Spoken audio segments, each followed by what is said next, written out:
بسم اللہ الرحمن الرحیم الحمد للہ وکفا وسلام علی عبادہ الذین اصطفى اما بعد قال اللہ تبارک وتعالی فی کلامہ المجید والفرقان الحمید اعوذ باللہ من الشیطان الرجیم بسم اللہ الرحمن الرحیم الحمد للہ رب العالمین الرحمن الرحیم صدق اللہ مولانا العظیم۔ آج قرآن مجید کے درس کا دوسرا دور ہے۔ ہم سورہ فاتحہ سے اپنے درس کا آغاز کریں گے، لیکن اس سے قبل چند ضروری باتیں جو قرآن مجید سے متعلق ہیں ان کو بیان کرنا، عرض کرنا ضروری سمجھتا ہوں کہ لوگوں کے ذہنوں کے اندر یہ سوال ہوتا ہے کہ یہ جو صورت ہے یہ کیوں نازل ہوئی، اس کا شان نزول کیا ہے، یا پھر قرآن مجید کب نازل ہوا، کیوں نازل ہوا، مختلف سوالات ہوتے ہیں۔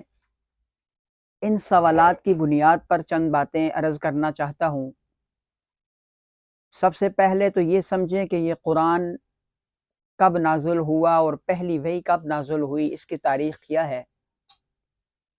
تو ہمیں یہ بات سمجھنی چاہیے کہ قرآن مجید 2 مرتبہ نازل ہوا ہے۔ ایک مرتبہ یہ قرآن مجید لوح محفوظ سے آسمان دنیا تک آیا ہے، اور وہ ایک ہی بار آیا ہے، جسے اللہ تعالیٰ خود فرماتے ہیں اِنَّا أَنزَلْنَاهُ فِي لَيْلَةِ الْقَدْرِ، کہ ہم نے اس کو لیلۃ القدر میں اتارا ہے۔ اب یہ بات تو واضح ہو چکی ہے کہ قرآن مجید لیلۃ القدر میں آیا ہے، رمضان المبارک کے اندر آیا ہے، لیکن لیلۃ القدر کون سی رات ہے؟ کیا وہ 27ویں رات ہے؟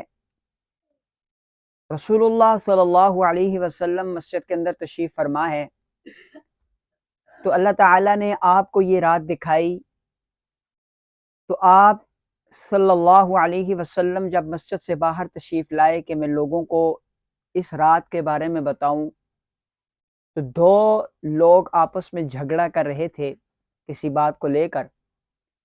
تو جب آپ صلی اللہ علیہ وسلم ان کو چھڑانے میں، ان کی صلح کرانے میں مصروف ہوئے، تو آپ سے وہ لیلۃ القدر کی رات بھلا دی گئی۔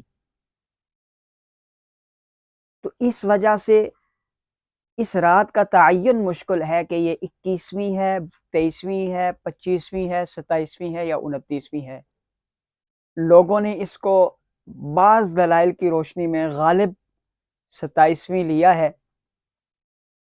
بہرحال یہ معلوم ہوا کہ قرآن مجید اولاً 27ویں شب یا لیلۃ القدر میں نازل ہوا ہے۔ پھر دوسری بات یہ ہے کہ یہ قرآن مجید دفعتاً واحدتاً نازل نہیں ہوا دوسری مرتبہ۔ جیسے جیسے اللہ تعالیٰ نے یہ دیکھا کہ زمین والوں کو، انسانوں کو احکامات کی ضرورت پیش آتی تھی، چیزوں کی ضرورت پیش آتی تھی، سوال جواب کی ضرورت پیش آتی تھی، کوئی واقعہ رونما ہو جاتا، تو اس وقت تدریجاً آہستہ آہستہ اس قرآن مجید کو ضرورت کے بقدر نازل فرماتے گئے، اور یوں یہ 23 سال کے عرصے میں مکمل ہوا۔ 23 سال کے عرصے کے اندر یہ قرآن مجید مکمل ہوا، اور اس میں سب سے پہلی جو وحی نازل ہوئی ہے وہ آپ صلی اللہ علیہ وسلم غار حرا کے اندر ہیں۔ حضرت عائشہ صدیقہ رضی اللہ تعالی عنہ اس کا واقعہ یوں بیان فرماتی ہیں کہ حضرت صلی اللہ علیہ وسلم پر وحی نازل ہونا شروع ہوئی، تو اس کی ابتدا جو تھی وہ کچھ سچے خوابوں سے تھی۔ اس کے بعد آپ صلی اللہ علیہ وسلم کو تنہائی میں عبادت کرنے کا شوق پیدا ہوا، اور اس دوران آپ غار حرا میں کئی راتیں گزارنے لگے اور عبادت میں مشغول رہنے لگے، یہاں تک کہ ایک دن اسی غار کے اندر آپ صلی اللہ علیہ وسلم کے پاس فرشتہ آیا، اور اس نے سب سے پہلی یہ بات کہی کہ اقرأ، پڑھیے۔ حضور اکرم صلی اللہ علیہ وسلم نے فرمایا ما انا بقارئ، میں تو پڑھا ہوا نہیں ہوں۔ تو اس کے بعد اس فرشتے نے رسول اللہ صلی اللہ علیہ وسلم فرماتے ہیں، عائشہ صدیقہ فرماتی ہیں کہ مجھے پکڑا اور سینے سے لگایا اور زور سے بھینجا۔ تو آپ صلی اللہ علیہ وسلم فرماتے ہیں مجھ پر مشقت سی طاری ہو گئی، پھر اس نے مجھے چھوڑا اور کہا کہ اقرا۔ تو رسول اللہ صلی اللہ علیہ وسلم فرماتے ہیں ما انا بقارئ، میں تو پڑھا ہوا نہیں ہوں۔ تیسری مرتبہ پھر فرشتے نے مجھے پکڑا اور زور سے بھینجا اور پھر چھوڑا اور پھر کہا کہ اقرا۔ تو رسول اللہ صلی اللہ علیہ وسلم نے فرمایا کہ ما انا بقارئ، میں تو پڑھا ہوا نہیں ہوں۔ اس کے بعد اس نے مجھے تیسری یا چوتھی مرتبہ جب پکڑا اور بھیجا تو پھر کہا کہ اقرأ بسم ربک الذی خلق، خلق الانسان من علق، اقرأ وربک الاکرم الذی علم بالقلم، علم الانسان ما لم یعلم۔ یہ 5 آیات اس نے پڑھی، تو یہ آپ صلی اللہ علیہ وسلم پر سب سے پہلی وحی تھی اور سب سے پہلی 5 آیات نازل ہوئی۔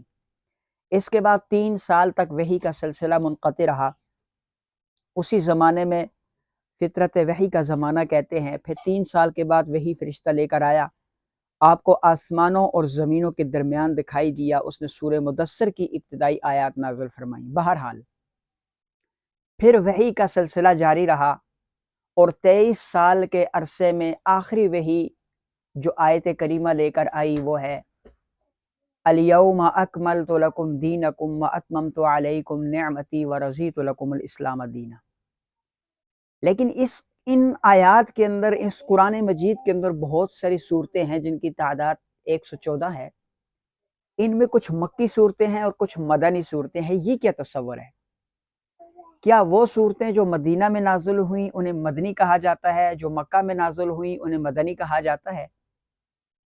جی ہاں، ایسا بھی ہے، لیکن سوال یہ ہے کہ بعض صورتیں بدر میں نازل ہوئیں، احد میں نازل ہوئیں، یا مکہ اور مدینہ سے ہٹ کر نازل ہوئیں، مکہ اور مدینہ کے درمیان میں نازل ہوئیں، جن کا نہ مکہ سے کوئی تعلق نہ مدینہ سے کوئی تعلق ہے، تو ان کو مکی اور مدنی کیوں کہا جاتا ہے؟ ہم نے غور کیا، دیکھا، جس سورت کی ابتدا میں ہم دیکھتے ہیں سورۃ الفاتحہ مکیہ، سورۃ البقرہ مکیہ، فلاں فلاں، اس طرح یا مدنی ہوتا ہے یا مکی ہوتا ہے، تو یہ مکی اور مدنی ہی کیوں لکھا ہوتا ہے؟ جبکہ ہم نے یہ بھی غور کیا کہ کئی صورتیں جو ہیں وہ مکہ اور مدینہ کے علاوہ بھی نازل ہوتی ہیں۔ تو یہ سوال ہے، تو اس کا جواب یہ ہے کہ یہ جو صورت نازل ہوتی ہے، تو چونکہ آپ صلی اللہ علیہ وسلم کی مدنی اور مکی زندگی 2 حصوں پر مشتمل ہے، ایک مکی ہے اور ایک مدنی ہے۔ اس دوران آپ صلی اللہ علیہ وسلم کا بہت ساری جگہوں پر آنا جانا بھی رہا، تبلیغ کی غرض سے بھی آنا جانا رہا، جہاد فی سبیل اللہ کی غرض سے بھی آنا جانا رہا، لیکن انہی 2 زندگیوں کو تصورات میں لیا جاتا ہے۔ ہجرت سے پہلے مدینہ کی زندگی اور ہجرت کے بعد مکہ کی زندگی ہے، ان دونوں کو لیا جاتا ہے۔ اور جو اس زمانے میں نازل ہوئیں، جو مدینہ کے زمانے میں نازل ہوئیں، چاہے مدینہ کے زمانے میں آپ صلی اللہ علیہ وسلم مکہ میں ہی کیوں نہ ہو، اگر کوئی صورت نازل ہوئی ہے تو اسے مدنی کہا جاتا ہے، اور مکہ کے زمانے میں اگرچہ آپ صلی اللہ علیہ وسلم مدینہ میں ہی کیوں نہ گئے ہوں، اسے مکی صورت کہا جاتا ہے۔ مختصر اور خوب لب لباب یہ ہے۔ تو یہ چیز ہے کہ مدنی اس کو کہا جاتا ہے جو مکہ کے زمانے میں نازل ہوئی، اور مکی اس کو کہا جاتا، مدنی اس کو کہا جاتا ہے جو مدینہ کے زمانے میں صورتیں نازل ہوئی ہیں۔ اس میں یہ چیز آپ دیکھیں کہ بعض صورتیں ایسی ہیں جو پوری کی پوری یا تو مکہ میں نازل ہوئی ہیں یا پوری کی پوری مدینہ میں نازل ہوئی ہیں۔ مثال کے طور پر سورہ مدثر جو ہے یہ پوری مکی ہے، پوری کی پوری مکہ میں نازل ہوئی، اور سورہ آل عمران جو ہے یہ سورہ مدنی ہے، اور یہ ساری کی ساری ایک ساتھ نازل ہوئی ہے۔ لیکن بعض مرتبہ ایسا بھی ہوا ہے کہ پوری سورت مکی ہے، لیکن اس میں ایک یا چند آیات جو ہیں وہ مدنی آ جاتی ہیں، اور بعض مرتبہ اس کے برعکس بھی ہوتا ہے۔ مثال کے طور پر سورہ اعراف ہے، یہ مکی ہے، لیکن اس میں وَاسْأَلْهُمْ عَنِ الْقَرْيَةِ الَّتِي كَانَتْ حَاضِرَةَ الْبَحْرِ یہاں سے لے کر وَإِذْ أَخَذَ رَبُّكَ مِنْ بَنِي آدَم، یہاں تک یہ جو صورتیں ہیں، یہ جو آیات ہیں، یہ مدینہ میں نازل ہوئی ہیں، یہ مدنی ہے۔ لیکن چونکہ پوری صورت مکہ میں نازل ہوئی ہے، اس لیے اس پوری صورت کو مکی ہی کہا گیا ہے۔ اور اسی طرح سورہ حج چونکہ مدنی ہے، مدینہ مبارکہ میں نازل ہوئی ہے، لیکن اس میں 4 آیات ہیں، وما ارسلنا من قبلک من رسول ولا نبی الا اذا تمنا، یہاں سے لے کر عذاب یوم عقیم تک، یہاں تک یہ صورت کیونکہ مکہ میں نازل ہوئی ہے، یہ آیتیں مکہ میں نازل ہوئی ہیں، اس لیے ان کو مکی آیات کہا جاتا ہے۔ لیکن چونکہ پوری صورت جو ہے وہ مدینہ میں نازل ہوئی ہے، اس لیے اس صورت کو مدنی کہا جاتا ہے۔ اب چلتے ہیں کہ قرآن مجید ایک بار نازل کیوں نہیں ہوا۔ یہ بڑا امپورٹنٹ اور بڑا اہم سوال ہے، جو اس وقت کے مشرکین اور کفار نے بھی یہ سوال اٹھایا تھا۔ اور جب یہ سوال اٹھایا گیا تو اس کو اللہ تعالیٰ نے قرآن مجید میں بھی ذکر فرمایا، اور فرمایا وَقَالَ الَّذِينَ كَفَرُوا لَوْلَا نُزِّلَ عَلَيْهِ الْقُرْآنُ جُمْلَةً وَاحِدَةً، کہ یہ کافر لوگ کہتے ہیں کہ ان پر سارا قرآن دفعتاً واحدتاً ایک ہی بار کیوں نازل نہیں ہوا، كَذَلِكَ لِنُثَبِّتَ بِهِ فُؤَادَكَ وَرَتَّلْنَاهُ تَرْتِيلًا، اے پیغمبر ہم نے ایسا اس لیے کیا تاکہ اس کے ذریعے سے تمہارا دل مضبوط رکھیں، اور ہم نے اسے ٹھہر ٹھہر کر پڑھوایا ہے۔ وَلَا يَأْتُونَكَ بِمِثْلِ إِلَّا جِئْنَاكَ بِالْحَقِّ وَأَحْسَنَ تَفْسِيرًا، اور جب کبھی یہ تمہارے پاس لوگ آئیں انوکھی بات لے کر آتے ہیں تو ہم تمہیں اس کا ٹھیک ٹھیک جواب اور زیادہ وضاحت کے ساتھ عطا فرما دیتے ہیں۔ یہ مقصد تھا قرآن مجید کو ایک بار نازل نہ کرنے کا۔ یہ لوگ اعتراض کرتے کہ قرآن مجید کو دفعتاً واحدتاً کیوں نازل نہیں فرمایا۔ آپ صلی اللہ علیہ وسلم پر قرآن مجید دفعتاً اور ایک ہی دفعہ نازل نہیں ہوا، بلکہ تھوڑا تھوڑا تقریباً 23 سال کے عرصے میں نازل ہوا۔ بعض اوقات جبرائیل علیہ السلام ایک چھوٹی سی آیت بلکہ آیت کا ایک جز بھی لے کر تشریف لے آتے، اور بعض مرتبہ کئی آیات بھی بیک وقت لے کے آ جاتے۔ یاد رکھیے قرآن مجید کا جو سب سے چھوٹا حصہ نازل ہوا وہ ہے غیر اولی الضرر، یہ سورہ نساء کی آیت نمبر 95 ہے۔ یہ سب سے کم حصہ لے کر آئے ہیں، اور جو سب سے طویل آیت کا ٹکڑا آیا ہے وہ پوری صورت ہے انعام، جو ایک ہی مرتبہ نازل ہوئی ہے۔ پوری سورہ انعام یہ سب سے بڑا ہے، وہ نازل ہوا ہے۔ آپ دیکھتے ہیں امام رازی نے ایک بڑا خوبصورت جملہ لکھا ہے، بات لکھی ہے اپنے تفسیر کے اندر، تفسیر کبیر کے اندر، اور جلد نمبر 6 کے اندر ایک بڑی خوبصورت بات لکھی ہے۔ وہ لکھتے ہیں یہ قرآن مجید آپ صلی اللہ علیہ وسلم پر ایک ہی مرتبہ نازل نہ ہونے کی بہت ساری وجوہات ہیں۔ ان میں ایک وجہ یہ ہے کہ چونکہ آپ صلی اللہ علیہ وسلم امی تھے، پڑھے ہوئے نہیں تھے، کہیں ایسا نہ ہو کہ آپ صلی اللہ علیہ وسلم کے اوپر ہم ایک ہی مرتبہ قرآن مجید کو نازل فرمائیں تو آپ کو پڑھنے میں دشواری ہو۔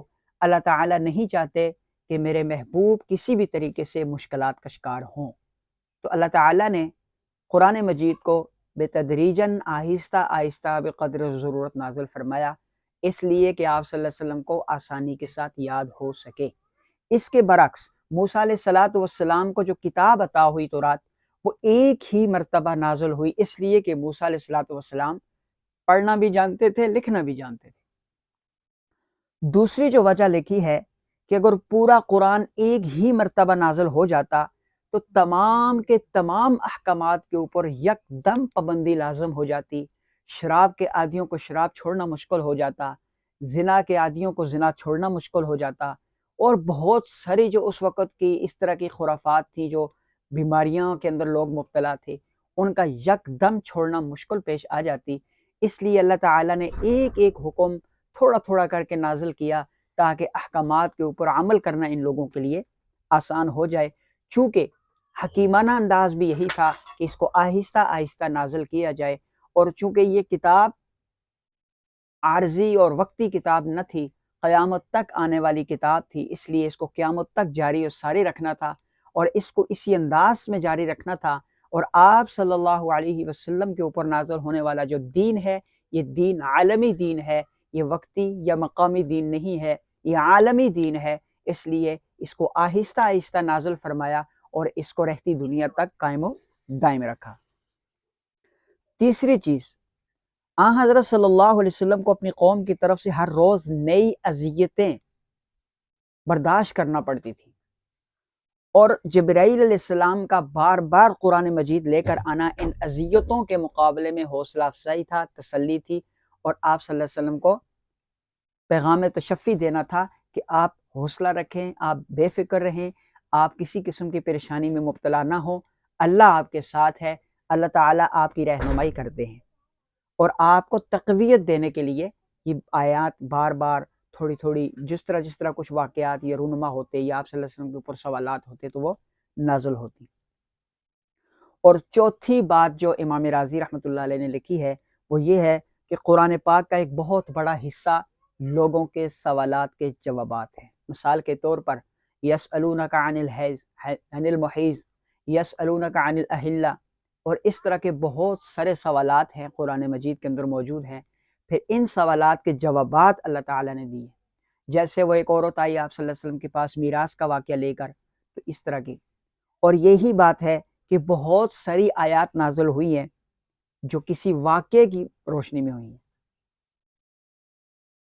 تو یہ ہے قرآن مجید کی نزول کا تدریج کے ساتھ آنے کا پس منظر۔ اب چلتے ہیں شان نزول کس کو کہتے ہیں۔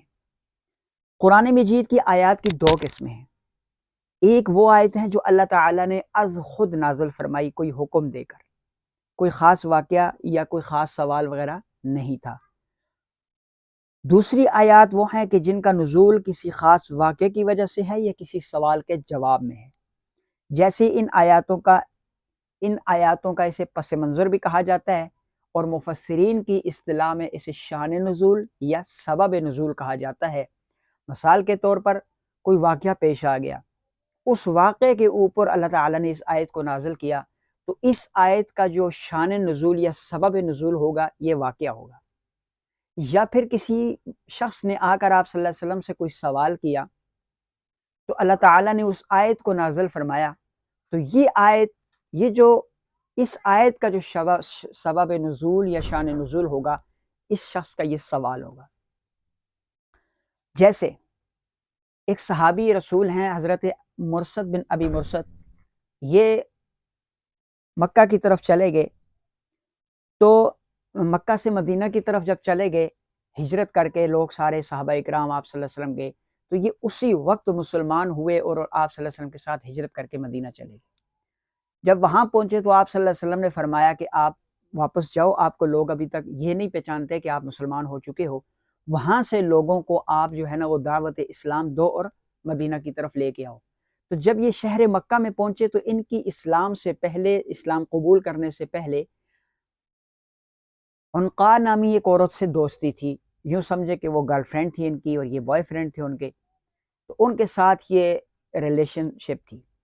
تو جب وہاں پہنچے تو یہ جو عنقا تھی یہ کہنے لگی کہ میں آپ کو کتنے دنوں سے ڈھونڈ رہی ہوں، آپ کہاں تھے؟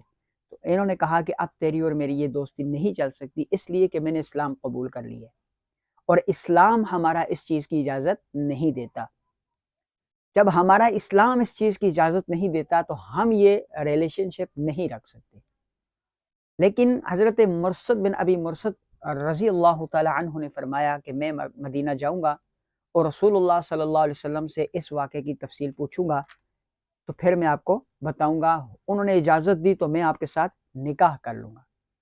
جب یہ واقعہ آپ صلی اللہ علیہ وسلم کو پیش کیا گیا، بتایا گیا، تو آپ صلی اللہ علیہ وسلم نے اس سے منع فرمایا کہ آپ نے، وہ چونکہ مشرکہ ہے اور آپ مشرکہ سے نکاح نہیں کر سکتے، اس پر جو آیت نازل ہوئی ہے وہ آیت پارہ نمبر 2 کی 221 نمبر آیت ہے، وہ نازل ہوئی ہے کہ وَلَا تَنْكِحُوا الْمُشْرِكَاتِ حَتَّى يُؤْمِنَّ وَلَأَمَةٌ مُؤْمِنَةٌ خَيْرٌ مِّن مُشْرِكَةٍ وَلَوْ أَعْجَبَتْكُمْ، یہ آیت نازل ہوئی ہے۔ تو اس طرح کچھ آیات جو ہیں وہ کسی واقعے کے سبب میں، کچھ آیات جو ہیں وہ کسی سوال کے جواب کے سبب میں، تو اس کو سبب نزول یا شان نزول یہ مفسرین کی اصطلاح میں اسے کہا جاتا ہے۔ تو اس کے بعد قرآن مجید کو عہد عثمانی میں جمع کیا گیا اور اس کے رموز اور اس کی جو وحی کے اثرات ہیں، وہ جو ساری چیزیں ہیں ان کو ہم چھوڑتے ہیں اور اب ہم چلتے ہیں اپنے اصل مقصد کی طرف، اور ہم ابتدا کرتے ہیں سورۃ الفاتحہ سے۔ سورۃ الفاتحہ نہ صرف قرآن مجید کی موجودہ ترتیب میں سب سے پہلی سورت ہے، بلکہ یہ وہ سورت ہے جو مکمل طور پر نازل ہوئی ہے۔ اس سے پہلے کوئی سورت پوری نازل نہیں ہوئی ہے۔ جو قرآن کریم سے ہدایت حاصل کرنا چاہتا ہو اسے سب سے پہلے اپنے خالق و مالک کی صفات کا اعتراف کرنا ہوگا۔ اعتراف کرتے ہوئے اسے اللہ کا شکر ادا کرنا ہوگا اور ایک حق کے طلبگار کی طرح اسی سے ہدایت مانگنی ہوگی۔ چنانچہ اس میں بندوں کی وہ دعا سکھائی گئی ہے جو ایک طالب علم حق کو اللہ سے مانگنی چاہیے، یعنی سیدھے راستے کی دعا۔ اس طرح اس صورت میں صراط مستقیم اور سیدھے راستے کی دعا بھی مانگی گئی ہے۔ اور اس صورت کے اندر ہم اللہ تعالیٰ سے یہ عہد کرتے ہیں، یہ وعدہ کرتے ہیں، اور اس صورت میں ہم اللہ تعالیٰ سے جو سیدھا راستہ مانگتے ہیں، اس سیدھا راستہ مانگنے سے پہلے ہم اللہ تعالیٰ سے یہ التجا کرتے ہیں کہ الہی ایاک نعبد و ایاک نستعین، ہم تجھ ہی سے مدد مانگتے ہیں اور تجھ ہی سے مانگتے رہیں گے اور تیری ہی عبادت کرتے ہیں اور تیری ہی عبادت کرتے رہیں گے۔ یہ چیز اللہ تعالیٰ کو بڑی پسند ہے کہ جس بندے کو میں نے پیدا کیا، جس کو میں نے ہزار گناگون نعمتوں سے نوازا، وہ بندہ نہ تو میرے علاوہ کسی کے سامنے سر ٹیکے، ماتھا ٹیکے، اور نہ ہی وہ میرے علاوہ کسی سے مدد مانگے۔ حقیقی طور پر مدد کرنے والی ذات صرف اور صرف اللہ رب العزت کی ہے۔ ہم قرآن شروع کرنے سے پہلے ہماری اللہ تعالیٰ ذہن سازی کر رہے ہیں کہ یہ صورت آپ اس لیے پڑھیں گے کہ آپ صراط مستقیم مانگ رہے ہیں، اور صراط مستقیم مانگنے سے پہلے آپ کو اللہ فرما رہے ہیں کہ میرے ساتھ یہ عہد کرنا ہوگا کہ آپ جو ہے وہ کسی اور کے در پہ جا کر سر نہیں جھکائیں گے، نہ ہی کسی کو اپنا مشکل کشا، نہ ہی کسی کو اپنا حاجت روا، اور نہ ہی کسی کو اپنا مددگار و کارساز مانیں گے۔ اس لیے اس سورت کی ابتدا ہے اور اس سورت کو ہم سورہ فاتحہ کہتے ہیں۔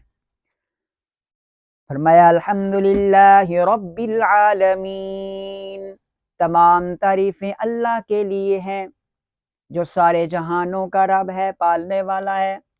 الحمد، اس کے اندر حمد ہے یعنی تعریف کرنا۔ تو آپ ایک خوبصورت عالیشان بلڈنگ دیکھتے ہیں تو اس بلڈنگ کو جو بنانے والا ہوتا ہے، صانع ہوتا ہے، کاریگر ہوتا ہے، اس کی طرف ہماری نظر جاتی ہے کہ اس کو بنانے والا کتنا ہی کاریگر ہے، کتنا ہی خوبصورت بنائی ہے اس نے، کتنا اس کے پاس ٹیلنٹ ہے۔ لیکن جو اس کی تعریف کی جاتی ہے، اسے یہ ٹیلنٹ دینے والا کون ہے؟ اس کے ذہن میں یہ نقش و نگار ڈالنے والا کون ہے؟ اسے عقل و شعور دینے والا کون ہے کہ اتنی خوبصورت بلڈنگ بنا دے؟ اتنی خوبصورت بلڈنگ بنائی اس نے، تو یہ تعریف جو اس کی ہوتی ہے، یہ سب کچھ دینے والی ذات جو ہے وہ اللہ کی ذات ہے، اسی کی طرف اس کی تعریف جاتی ہے، اسی کی طرف اس کی تعریف جاتی ہے، اور وہ ہے اللہ کی ذات۔ اس لیے فرمایا الحمدللہ، تمام تعریفیں اللہ تعالیٰ ہی کے لیے ہیں۔ رب کس کو کہتے ہیں؟ جو کسی بھی چیز کو آہستہ آہستہ تدریجن پال پوس کر بڑا کرتا ہے۔ جیسے ایک بچہ پیدا ہوا، وہ ماں کی کوکھ میں تھا، پھر پیدا ہوا، پھر آہستہ آہستہ پھر اس نے ماں کے چھاتی سے دودھ پیا، پھر کرتے کرتے وہ تھوڑا سا بڑا ہوا، پھر کڑیل جوان ہوا، پھر جوان کے بعد بوڑھا ہوا۔ تو یہ تدریجاً آہستہ آہستہ کسی بھی چیز کو پالنے والے کو رب کہتے ہیں۔ العالمین عالم کی جمع ہے، اور عالم بہت سارے ہیں۔ تمام عالموں کا رب یہ اللہ تعالیٰ کی ذات ہے۔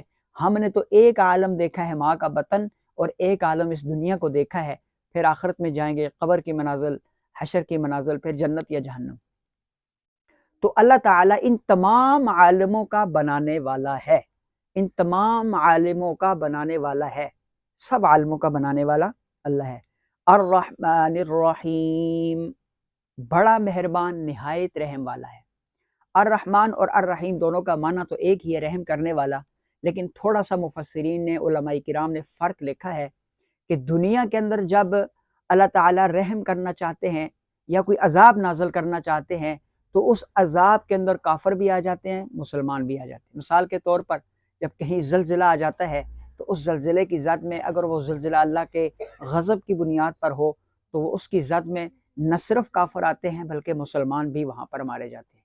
یعنی اللہ تعالیٰ، اور اگر بچانا چاہیں تو اللہ تعالیٰ مسلمانوں کے ساتھ کفار کو بھی بچا سکتے ہیں۔ تو یہ رحم دنیا کے ساتھ عام ہے، کہیں کفار کے اوپر بھی رحم آ جاتا ہے، لیکن آخرت کے اعتبار سے الرحیم یہ رحم خاص ہے مسلمانوں کے ساتھ، آخرت میں کفار کے ساتھ کوئی رحم نہیں کیا جائے گا۔ انشاءاللہ یہاں سے آگے اگلے درس کے اندر بیان کیا جائے گا۔ اللہ تعالیٰ مجھے بھی اور آپ کو بھی عمل کرنے کی توفیق عطا فرمائے۔